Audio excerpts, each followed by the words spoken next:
Well, now from a talk of the environment to a part of the world famed for its stunning ecology, Tibet. Tourism there took a major hit after last year's riots, which the Chinese government says left at least 22 people dead.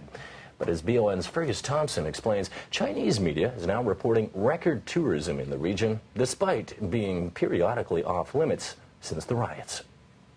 Beijing says it has invested heavily in Tibet's social and economic development, helping to lift the region's crucial tourism industry out of the doldrums.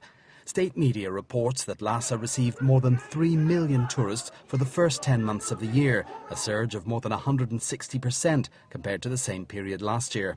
The tourism industry accounts for nearly 1/5 of the region's economy, but ethnic rioting and security clampdowns last year temporarily shut the region to travellers.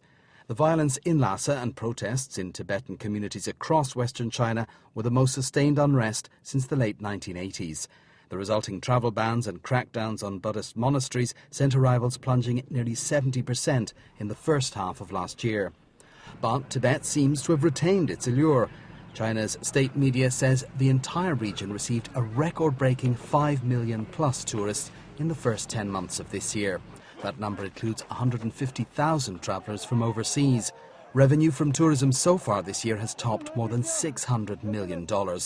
These figures come just a couple of months after Beijing again banned foreign tourists from travelling to the region, this time ahead of the celebrations marking 60 years since the founding of the People's Republic.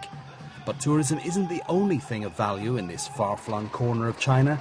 The Tibetan region is also considered a treasure trove of minerals and energy sources. However, as well as eyeing those commodities, Beijing has also pledged to help protect Tibet's environment. Earlier this year, the government pledged to spend more than $2 billion over 2 decades on projects to preserve grasslands, woodlands and wetlands. Cash has also been earmarked for projects to protect endangered animals and expand clean energy in the region. Fergus Thompson, BO.